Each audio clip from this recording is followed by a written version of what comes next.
exatamente a que já foi lida, o João Narciso, Colossenses 3, 12 a 17, não foi combinado, mas de facto é exatamente também a mesma passagem que vos trago.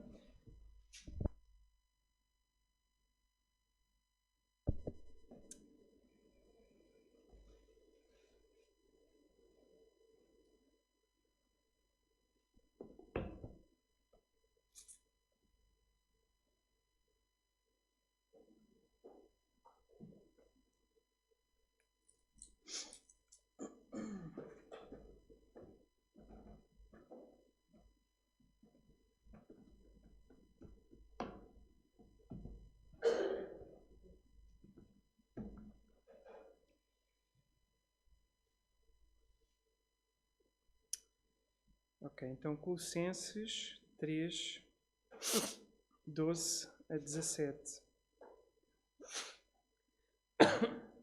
Assim diz a palavra do Senhor.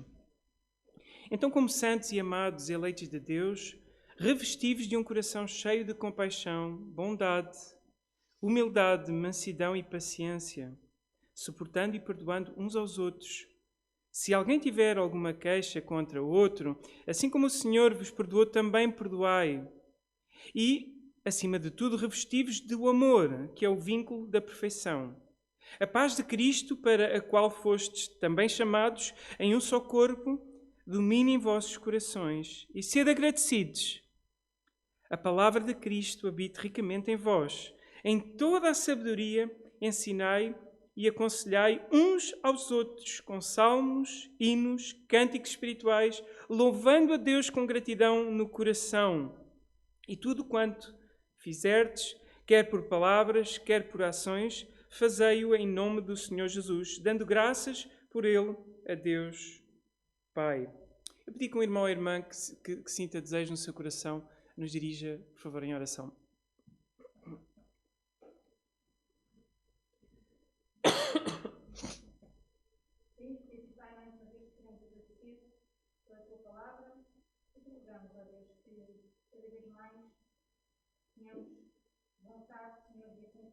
Põe em nós, Senhor, esta vontade. Vamos agora, Senhor, que a tua palavra realmente venha de encontro, Senhor, à necessidade de cada um aqui presente. Nós suplicamos que estejas com o pregador, em nome do Senhor Jesus. Amém. Ora, Paulo tem alguns temas em diversas cartas bastante próximos. Paulo escreve a esta igreja para combater alguns erros que já se estavam a adicionar no meio deles, e em particular vai tratar do tema que foi aliás recorrente nas várias cartas dele, que salvação obviamente já não é pelas obras do cumprimento da lei, porque havia muito judaísmo a tentar entrar pelo o meio da igreja e levar as pessoas a uma salvação meramente por obras.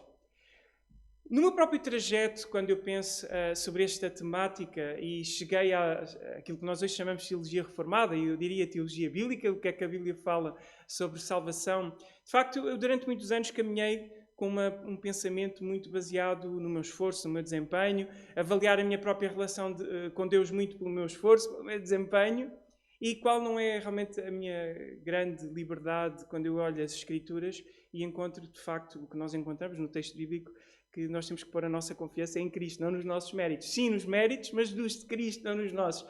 Creio que para nós, no contexto que estamos, de tipo de doutrina que a nossa igreja professa e outras parecidas connosco, isto é pacífico, isto é bem claro. A dificuldade que eu também noto agora no outro meio em que já nascem a ouvir este tipo de doutrinas é muitas vezes cairmos naquilo que somos criticados, que é às vezes diz que as nossas igrejas pensam que salvo uma vez, salvo para sempre, então agora eu posso viver como eu quiser e não importa a forma como eu vivo, porque se Deus vai me salvar, seja como for, eu vou mesmo ser salvo. Nós sabemos que não é isto que nós ensinamos, sabemos que as Escrituras não ensinam isso, é uma deturpação, é uma caricatura do que nós queremos, mas o que é curioso, e eu vou-me apercebendo, é que nós, embora teoricamente nós não acreditamos nisso, às vezes a nossa forma de vida acaba por se tornar dessa maneira. Não é novo o que nós aqui vemos, esta passagem foi citada no meu primeira passagem que eu vos dei no início de sequência de sermões sobre o cuidado mútuo, dando aquele livrinho que nós demos. O primeiro que dei, neste caso, em Efésios 4, Já falava também de nós andarmos de modo digno, de acordo com a eleição com que fomos chamados. E curiosamente aqui nesta mesma passagem fala-nos de revestivos com um coração cheio... Desculpem. Então, como santos e amados, eleitos de Deus, revestivos com um coração cheio de compaixão, e vai seguir por aí afora. E vai voltar de novo a esta exortação a nos revestirmos, depois no 14. Revestirmos de algo. Paulo, antes desta mesma passagem, nos versos anteriores em Colossenses, depois de ele já ter trabalhado e dito, não, salvação não vem por essa via que vocês vos estão a tentar convencer, salvação vem realmente pela nossa confiança em Cristo, ele fala, mas se vocês são eleitos de Deus, há coisas que não devem estar na vossa vida. E isso é o que vocês encontrariam no início do capítulo 3 até ao verso 11. E ele diz várias coisas que deveriam de ser eliminadas da nossa forma de viver. Pensai, por exemplo, reparem, aliás, vamos começar a ler desde o primeiro, 3:1. Já que fostes ressuscitados com Cristo, ou seja, ok, vocês já perceberam, salvação não é por obras, não é por cumprimentos da lei do Antigo Testamento, circuncisão, nada por isso. Mas já que fostes ressuscitados com Cristo, já que vocês então, pelo menos para aqueles que creem na doutrina da graça, da eleição, mesmo a doutrina que foi tão importante para mim e que eu comecei a sentir-me livre em Cristo, mas se somos livres em Cristo, se somos eleitos de Deus, reparem o que é que nós encontramos no texto. Já que fostes ressuscitados com Cristo, buscai as coisas de cima, onde Cristo está sentado à direita de Deus. Pensai nas coisas de cima e não nas que são da terra. Pois morrestes e a vossa vida está escondida com Cristo em Deus. É suposto que se nós ressuscitarmos com Cristo, a nossa forma de pensar é diferente. Pensamos nas coisas de cima e não nas que são da terra. É claro que nós pensamos nas coisas que são da terra, mas tem a ver com prioridade. Tudo gira em torno daquilo que é o bem mais alto, mais elevado que nós temos na nossa vida, Deus. Tudo o resto é um meio, mas não é um fim em si. Deus sim é o único fim que temos na nossa vida. Aliás, ontem a conversar com alguém que falou comigo por telefone, que nem batizada nem é, não tem contexto de igreja, começou a conhecer Deus pelas Escrituras, porque está a ler a Bíblia, de facto fazia essa distinção em muitas igrejas que apresentam Deus como um meio para alcançar outras coisas e não como um fim em si. E na verdade tudo o resto da nossa vida é que deve ser o meio para de facto termos como fim a Deus. Pensai nas coisas de cima e não nas que são terrenas. Pois morrestes e a vossa vida está escondida com Cristo em Deus. Quando Cristo, que é a nossa vida, se manifestar, também vós manifestareis com Ele em glória. Portanto, e aqui diz aquilo que não deve estar na nossa vida e na nossa passagem, o que então deve estar. É fácil nós dizermos e pensarmos como os fariseus. Eu não mato, eu não roubo, eu não faço, eu não aconteço. E vocês lembram-se o que é que Jesus fez com eles? Vocês não fazem isso, pelo menos externamente, mas quando avaliarem o coração, se calhar até fazem muita coisa. E há muita coisa que deviam estar a fazer e não estão a fazer, como o amor ao próximo, ok? E reparem, realmente ele vai começar pela negativa, dizendo o que é que não deve haver nas nossas vidas. Como pessoas que ressuscitámos com Cristo, como eleitos de Deus, o que é que não deve de acontecer na nossa vida? Portanto, eliminai vossas inclinações carnais, prostituição, impureza, paixão, desejo mau e avareza, que é a idolatria. É por causa dessas coisas que a ira de Deus sobrevém aos desobedientes. Nelas também andastes no passado, quando ainda viveis nessas coisas. Mas agora livrai-vos de tudo isto: raiva, ódio, maldade, difamação, palavras indecentes do falar. Não mintais uns aos outros, pois já vos despistes do velho homem com as suas ações e vos revestistes do novo homem que se renova para o pleno conhecimento, segundo a imagem daquele que o criou, ou seja, segundo a imagem de Cristo. Este novo homem ao qual ele nos vai exortar, também na nossa passagem, é nos revestirmos. O mesmo mencionado por Paulo em Romanos 13:14, o qual diz, mas revesti-vos do Senhor Jesus Cristo. É o nosso foco, é o nosso ponto, é nos revestirmos deste novo homem que é a imagem do nosso Senhor. E se há a imagem do nosso Senhor, há umas quantas coisas que não se devem verificar na nossa vida e há umas quantas coisas que devem se verificar na nossa vida. Umas que não e outras que sim.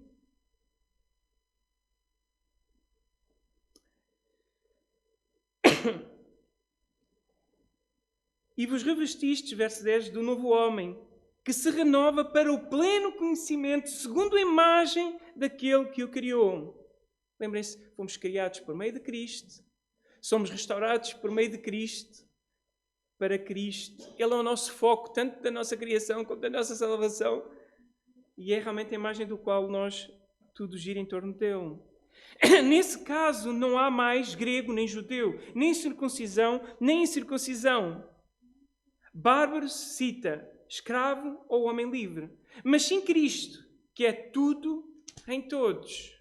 Então, como santos e amados eleitos de Deus, revestivos de um coração cheio de compaixão, bondade, humildade e mansidão, suportando e perdoando uns aos outros. Se alguém tiver alguma queixa contra o outro, assim como o Senhor vos perdoou, também perdoai. Ora, este revestir não só implica nós nos despojarmos de tudo aquilo que era o velho homem, aquilo que era o antigo Filipe, ainda que eu não conhecia esse antigo em certa medida, vejo só ainda os resquícios dele. Eu já nasci num contexto de igreja, não me lembro quando é que há um momento de conversão, e muitos de vocês que nasceram na igreja se cá têm essa experiência. Eu desde miúdo que me lembro de pedir perdão a Deus pelos meus pecados, já ter consciência que era pecador, não tinha talvez a clareza que hoje tenho sobre o Evangelho, mas claramente Deus trabalhava no meu coração. Mas certamente hoje ainda vejo muitos resquícios desse velho homem que ainda tenta às vezes ganhar espaço no meu coração e no vosso. E a exortação que o texto nos dá é: revestivos de um coração cheio de compaixão, bondade, humildade, mansidão e paciência para uns aos outros. A nossa palavra grega que nós temos falado já tantas vezes, o alelon, que é traduzido como mutuamente, uns aos outros, cuidado mútuo. Igreja não existe sem cuidado mútuo, irmãos. E daí sempre eu tenho batalhado neste ponto. Se nós nos reunirmos e não houver este cuidado mútuo que a Bíblia constantemente nos exorta e nos ensina a postura com que nós devemos de cuidar uns dos outros, que diferença há entre nós ou qualquer outro clube ou qualquer outro grupo? A verdadeira igreja de Cristo cuidam uns dos outros. E neste revestir em que não só implica não termos uma série de coisas na nossa vida, e é fácil para nós vivermos esse... É fácil, mais ou menos. Vivemos esse cristianismo, pelo menos em termos aparentes. Ok, eu não roubo, eu não faço, eu não aconteço. Pelo menos na aparência. Mas nós, se não tivermos o outro lado, que faz parte deste revestir-nos, deste novo homem, que tem a ver com o cuidado mútuo, nós podemos estar completamente iludidos na nossa caminhada, apenas porque nós abarcamos um conjunto ético e moral que tentamos cumprir mais ou menos externamente, mas internamente podes estar-te a enganar a ti mesmo, tentar enganar os outros, mas de facto estares apenas iludido na tua convicção. E talvez este seja um dos maiores perigos dentro do meio de igrejas que já entenderam o Evangelho, conforme está nas Escrituras, em que não somos salvos pelas nossas obras, é esquecer que as nossas obras confirmam quem somos. E não só ficamos à espera que as obras venham porque Deus vai trabalhar e as obras vêm. Não, não é assim que o texto diz. Paulo não diz: olha, esperem que Deus haja na vossa vida e vocês um dia vão passar a ser tudo isto que aqui está. Não, ele diz: revestivos do novo homem. Se Cristo, de facto, vos salvou, restaurou, se vocês nasceram para uma nova vida e acreditam que, de facto, ou seja, quando formos batizados, partilhamos com Ele do mesmo poder que o ressuscitou, nos trouxe também para uma nova vida, para andarmos em novidade de vida, então isso deve de se manifestar. E manifestar em coisas muito concretas. Revestivos de um coração ou entranhas, traduções mais antigas dizem entranhas, o texto original tem mais a ver com entranhas, tem a ver com o interior da pessoa e que nós hoje entendemos melhor com entranhas. O mais profundo do teu ser, o mais profundo do teu ser, estar cheio de compaixão. Cheio de compaixão. Ou, como diz o apóstolo também Pedro, aquele intenso amor fraterno uns pelos outros. E se isto não está a existir, nós temos que ser sinceros perante Deus e pedir: Deus, ajuda-me a amar os irmãos. Eu tenho que pedir. Não pensem que eu, quando cheguei aqui, amava logo toda a gente imensamente. Eu tive que pedir a Deus: ensina-me a amar os irmãos que eu tenho para cuidar. Então, é uma oração que devemos fazer. Revestivos de um coração cheio de compaixão, bondade, humildade, mansidão e paciência. Tudo características que nós vemos em Cristo. Se tu estás a revestir do novo homem, tu estás a revestir de quem é Cristo. E isso deve-se refletir de forma muito objetiva com atos de compaixão uns com os outros, porque neste contexto do verso 13, aqui estamos a falar primeiramente em contexto até de igreja. Suportando e perdoando uns aos outros com estas características que vinham atrás, revestivos com um coração cheio de compaixão, bondade, humildade, mansidão e paciência. Irmãos, é simples, não é complicado. Praticar é que é difícil. Olhemos uns para com os outros. Paremos a olhar uns para os outros. Paremos a conhecer uns aos outros. Preocupemos com a vida uns dos outros. Não há forma de haver compaixão uns pelos outros se nós nem sequer conhecemos uns aos outros e não podemos nos compadecer das lutas uns dos outros e podemos nos colocar no lugar um do outro e tentar perceber a situação que a pessoa está a passar, poder orar por ela, podermos cuidar da pessoa. Revestivos de um coração cheio de compaixão, a bondade, a mesma bondade que nós vemos em Deus, a mesma bondade e paciência com que nos conduz ao arrependimento, como nós vemos em Romanos, Paulo falar também disso, a mesma bondade que nós vemos em Deus e que vemos em Cristo, que deve ser refletida em nós. Um coração cheio de compaixão, um coração cheio de bondade, de tentar fazer o bem ao outro, ver o outro bem, cuidar do outro, preocupação genuína pelo outro. Humildade, mansidão, paciência, todas elas nós vimos em Efésios, novamente, num contexto bem parecido também com este. Ok, se são eleitos, então deve-se verificar isto nas vossas vidas. E o mesmo se passa aqui. Humildade. Daí o cuidado mútuo tem que ser feito com toda a humildade. E vimos isso em muitas passagens. Não sendo nós nos aproximamos quando nós é que somos os perfeitos. Não, mas nós colocando no lugar do outro e dizendo, não, estamos na caminhada, estamos juntos, eu também luto. Das minhas conversas que eu tenho com cada um de vós, principalmente com aqueles que me procuram e se abrem sobre as vossas lutas, e aqueles que já o fizeram puderam experimentar da minha parte compreensão, porque eu também luto. E também não sou perfeito. E também não sei tudo. Até ontem estava-me a perguntar, de facto, esse tal jovem que me ligou sobre vários temas, e em alguns eu disse, olha, neste tema eu ainda não sei, ainda estou a formar também a opinião. Humildade, reconhecer quando não sabemos, humildade na nossa forma de abordar os outros, mansidão, paciência, nós já vimos quando vimos também em Efésios, o mesmo espírito que nós vemos em Cristo, e nós vimos em Efésios, tanto em Cristo como em Moisés, um homem que sofreu com paciência ao povo, e quando ele se irritou foi assim uma coisa fora do comum nele. Um homem que, mesmo Deus estando a ponto de ir acabar com o povo, ele mete-se, intercede em prol do povo para que Deus não destrua o povo. Isto é uma exortação a mim, que cuido de vós, e olhando Cristo, olhando Moisés, são exemplos, mas não só para mim. Paulo não está a falar só para mim, está a falar para toda a igreja. Este cuidado mútuo necessita de nós termos este tipo de espírito que vemos em Cristo, em Paulo, em Jesus. Desculpem, em Moisés, em Cristo, em Paulo. Em qualquer um deles nós vivemos este espírito de mansidão. Este espírito de paciência. E eu não sou sempre assim muito paciente. E muitas vezes eu tenho orado. Orem por mim. Eu tenho essa grande luta na minha vida de lidar com a ira. E somos sinceros, e precisamos tanto de orar uns com os outros para que nós possamos cuidar corretamente uns dos outros.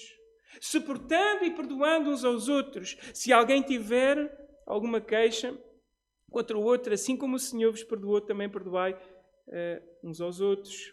Suportando, cuidando ou ajudando, como dizia a outra tradução que lemos ali, ajudando uns aos outros, suportando uns aos outros, cuidando uns dos outros. E perdoando, porque sabem, muitas das vezes nós deixamos de nos aproximar uns dos outros e de cuidar uns dos outros porque estamos feridos por situações do passado, estamos feridos porque nos abrimos e alguém usou aquilo que nós dissemos contra nós, ou feridos por muitas outras, múltiplas situações. Eu digo-te, irmão, por amor de Deus, não deixe que medos do passado e coisas que não tenham corrido algumas vezes bem te fechem a não fazeres aquilo que é certo, biblicamente falando. Cuidar e deixar de ser cuidado. Mas temos que fazer este cuidado, mesmo sabendo que vamos levar às vezes para trás. Às vezes, na melhor das boas intenções, nos aproximamos do irmão e dizemos, irmão, olha, isto não está a ser muito bem. E às vezes o irmão reage muito mal. Irmãos, tem que ser, é por amor, é como o exemplo que eu vos dava. Tu vês alguém que está, imaginem o tal exemplo que o Ricardo já dei várias vezes, está a cheirar mal.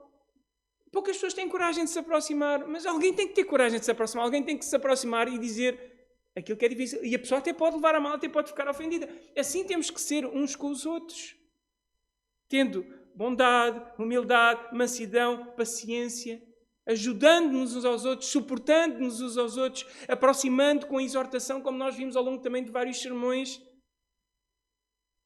trazendo ânimo também, com uma grande dose de paciência, como aqui está, humildade, bondade, mas também de perdão. Vamos ter que perdoar, muitas vezes vocês têm que me perdoar muito a mim, principalmente eu que eu pareço mais, certamente já vos estarei ofendido com coisas que eu talvez tenha dito, provavelmente. Preciso do vosso perdão, eu próprio tenho que vos perdoar, perdoando-nos sempre uns aos outros, para que nós consigamos realmente ser verdadeiramente igreja e possamos estar revestidos deste novo homem em Cristo. Verso 14. E acima de tudo, revesti-vos do amor, que é o vínculo da perfeição. Aquele amor que é realmente aquilo que nos liga uns aos outros. O vínculo da perfeição. A paz de Cristo, para a qual também fostes chamados em um só corpo, domine em vossos corações e sede agradecidos. Tudo o que vemos até aqui, na verdade, gira em torno do amor. O amor, como nós vemos, é o resumo de tudo o que está nas Escrituras. Amor a Deus, amor ao próximo. E tudo o que é construído em termos de lei é construído em cima disso. Aquele mesmo amor que nós vimos no início, dei vários sermões a explicar, que implica prazer e satisfação de fazer o bem, mesmo a quem nos faz mal. Esta é a base de toda a ação do crente. Essa base de amor é a base que nos leva a ter compaixão, bondade, humildade, mansidão, paciência, suportarmos uns aos outros, perdoarmos uns aos outros. Paulo está a construir e a repetir e afirmar em cima daquilo que são bases que vêm por todas as Escrituras e que já é antigo, não é novo. A paz de Cristo, para a qual também fostes chamados em um só corpo, domine em vossos corações e sede agradecidos. A paz que nós encontramos em Cristo, primeiramente, paz com Deus, como nós vimos, e a semana passada falou o Bernardo, a nossa paz com Deus e paz uns com os outros, em Cristo. Neste caso, e referia naquela passagem em Efésios capítulo 2, de judeus, israelitas com não israelitas, juntos num corpo, igreja, os que são convertidos, tanto israelitas como não israelitas, neste caso nós, num único homem, tendo paz entre si e de si com Deus. Essa mesma paz, a paz de Cristo, que cria ponte entre nós e de nós com Deus, deve de dominar os nossos corações e haver agradecimento. Em tempos em que há tanta fratura entre grupos políticos e cada vez mais está-se a criar uma enorme pluralização a nível mundial, e vê-se muito na América, no Brasil, também tem chegado cá, igrejas têm tido um problema gravíssimo neste ponto, em que as pessoas esqueceram-se que a base do nosso coração deveria de ser esta paz, este amor que nos junta uns aos outros. E podemos até conversar de diferentes ideias políticas, mas sem ser com o desejo de fulminar o outro ou como se o outro fosse menos inteligente. Lá está aí a humildade. Não é tratar o outro como se o outro fosse um burro de todo tamanho. A bondade de, se de facto eu estou mesmo seguro do que estou a dizer, mesmo até num tema político, falar com calma com outra pessoa e explicar. E essas capacidades que, infelizmente, na nossa realidade, nós não vemos isso no Parlamento, é das coisas que mais me enjoa. Quando vejo o Parlamento é a forma absurdamente errada com que falam uns aos outros. Parece que a única defesa que eles sabem é criticar. E às vezes isso entra nas igrejas, parece que a única defesa que o crente tem entre uns e outros é criticar e atacar. Isso não é defesa nenhuma, isso não é construção nenhuma.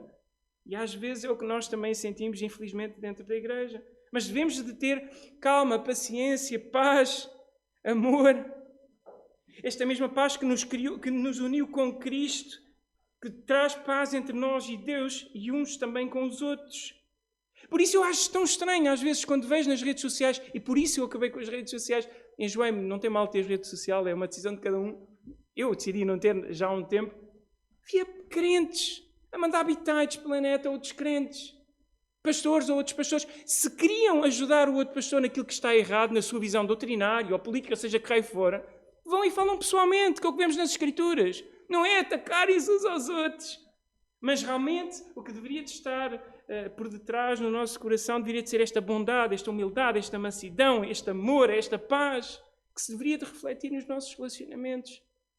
Num cuidado uns com os outros. E não se vê nenhuma humildade, não se vê nenhuma mansidão quando isso acontece. E acabamos por... O Facebook passa a ser, como eu disse, o coração book, ou heart book, não sei como é que em inglês a minha pronúncia é terrível. É o livro do coração, as pessoas expõem o seu coração de uma forma maravilhosa, entre aspas, errada, mas pronto. E o pior dos nossos corações, infelizmente, se está às vezes a transmitir nas redes. Volto a dizer, não tenho nada contra as redes, é uma decisão de cada um. Eu pessoalmente fartei-me delas. E vamos terminar. A palavra de Cristo habite ricamente em vós, em toda a sabedoria. E aqui continuamos dentro daquilo que são os pontos de um homem revestido, aliás, de nós revestidos do novo homem, ok? À imagem de Cristo. Ok? Vimos o que não deve de existir na nossa vida, nos versos anteriores do 12 para trás. Vemos neste o que deve de existir, ok? A postura, a atitude que nós devemos de ter. E vamos ver então agora por final ainda o que deve de acontecer entre nós. A palavra de Cristo habite ricamente em vós, em toda a sabedoria. Ensinai e aconselhai uns aos outros com salmos, hinos e cânticos espirituais, louvando a Deus com gratidão no coração. E tudo quanto fizerdes, quer por palavras, quer por ações, fazei-o em nome do Senhor Jesus, dando graças por ele a Deus Pai. Voltando ao verso 16. A palavra de Cristo habite ricamente em vós. Escrituras, encharquem-se escrituras, eu tenho dito isso muitas vezes. Ontem falava com um jovem e achei interessante que ele nunca tendo estado, que eu saiba, numa igreja, não tem tradição cristã assim muito forte por detrás, começou a ler as Escrituras e eu vi mais discernimento naquele jovem que ainda nem sequer batizado é, do que às vezes eu vejo em crentes que têm anos de crentes, mas que não meditam nas Escrituras, não são regulares na leitura das Escrituras e o seu entendimento fica muito toldado e ficou em situação bastante complicada. Mas a palavra de Cristo habite ricamente em vós, em toda a sabedoria. Ensinai e aconselhai uns aos outros com salmos, hinos e cânticos espirituais, louvando a Deus com gratidão no coração. E levantas aqui a pergunta, ok, encharcados de palavra em nós, sim,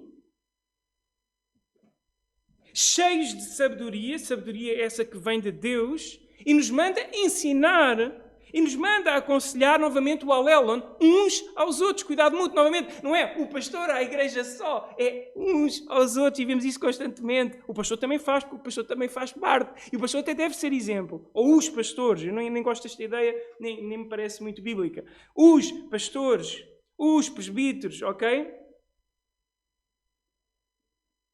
E depois vem uns aos outros com salmos, hinos e cânticos espirituais. E eu fico assim, mas como é que eu vou ensinar com salmos, cânticos, hinos? Sabem, irmãos, nós temos que recuar uns 2000 anos atrás e pensar, nem toda a gente tinha acesso a uma Bíblia em sua casa. Como é que tu achas que as pessoas retinham as Escrituras? Muito do texto bíblico está com vários estilos de retórica que é difícil de nós vermos em português, vários artifícios de repetições, aquilo que é o equivalente à nossa vá poesia, porque era a forma de se conseguir decorar. De certeza que tu consegues recordar mais textos bíblicos por canções que tenham texto bíblico direto do que às vezes, se calhar, conseguimos citar textos bíblicos. Irmãos, basicamente o que ele está a dizer é encharquem-se de Escrituras e usem isso que vocês sabem das Escrituras para ensinar, aconselhar e cuidar de outros. Que neste caso, e em Efésios, Paulo fala também deste cantar, louvar e falar com hinos e salmos uns aos outros. Eu não estou bem a imaginar que eles estivessem a cantar ao mesmo tempo que estavam ali a explicar alguma coisa, mas certamente pelo meio de essas palavras que vinham das Escrituras e que eles as tinham memorizado através de cânticos, podiam ensinar. Eu não estou a dizer que nós, quando cantamos e louvamos na igreja, não é um ensino. Logicamente que é em si. Tanto é que, como eu estou a dizer, tem em si escrituras que nós podemos usar para cuidar uns dos outros. Irmãos, encharca-te de palavra de Deus para cuidar da tua vida e para cuidar da vida do irmão. Queres-te aproximar para ajudar o irmão? Sabem, muito eu tenho visto ser desenvolvido em diversas igrejas. Está muito na moda, principalmente nos Estados Unidos, já há uns bons anos, cursos quase profissionais de aconselhamento. Alguns são bons, Por exemplo, a Igreja de Mário Pina deu agora uma formação muito boa em aconselhamento bíblico. Outros não, basicamente é aconselhamento psicológico, é quase um coaching cristão. Irmãos, encharquem-se de palavra de Deus para que vocês cuidem das vossas vidas e para que possamos cuidar também uns dos outros com a própria palavra de Deus. E irmãos, novamente, e a palavra de Cristo habita ricamente nos pastores da igreja só. É isso que está a dizer? Eu acho que não. Em toda a sabedoria ensinai, apenas os pastores da igreja ensinam e aconselham. Não! Todos devemos de cuidar uns dos outros. Porque isto está a ver com o cuidado, a ver com aquilo que nós temos visto muitas vezes. Cuidado mútuo. Aqueles irmãos que são mais maduros na fé, que têm mais anos de crente, são essenciais para se chegar ao pé do mais novo. E até às vezes entre vós. Exortar, aconselhar. Os mais novos procurarem os mais velhos. E às vezes entre si também se procurarem uns aos outros. Ou procurarem realmente aqueles que precisam. E tudo quanto fizerdes, quer por palavras, quer por ação, fazei-o em nome do Senhor Jesus, dando graças por Ele a Deus Pai. Nós o fazemos porque o fazemos em representação de Jesus. Nós somos representantes de Cristo na Terra. Quando tu fazes em nome de Jesus, é como tu vês nos filmes, em nome da lei para. Basicamente, tu tens uma autoridade que não é tua. Jesus te comissionou a tu cuidares uns dos outros e testemunhar lá fora, e não é agora o foco desta passagem, testemunhar lá fora, em nome dele, em lugar dele. Foi o tipo de ações que ele fez, o tipo de vida que ele teve, o tipo de intervenção que ele teve, o tipo de cuidado que ele teve. Ele agora nos tem a nós para fazer como pessoas revestidas do novo homem que se assemelha a Cristo. E se nós procuramos ser semelhantes a Cristo, nós devemos então de agir desta mesma maneira e cuidarmos uns dos outros. Novamente, batendo na tecla, cuidado mútuo, cuidado mútuo, cuidado mútuo. Bem, vamos ter então um tempo agora de reflexão. Vamos também tomar a ceia já de seguida. O Lucas já também está a vir.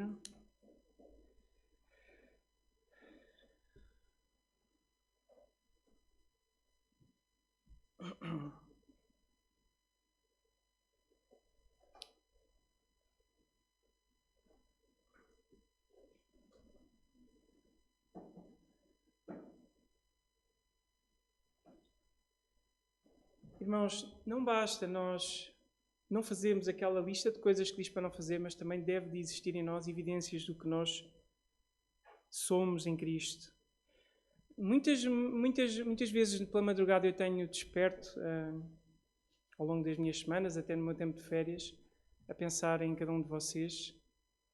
E aquilo que eu vos falei no último culto, e depois fiquei a pensar, será que foi muito severo? Outras vezes fiquei a pensar, será que estou a ser demasiado condescendente com o pecado? Mas muitas vezes eu acordo realmente preocupado e vou-vos dizer, a maioria da igreja me preocupa. Aquilo que eu vos disse, eu volto a repetir, sinto estagnação espiritual. Não só na nossa igreja, mas em muitas, mas em particular agora estamos a falar da nossa.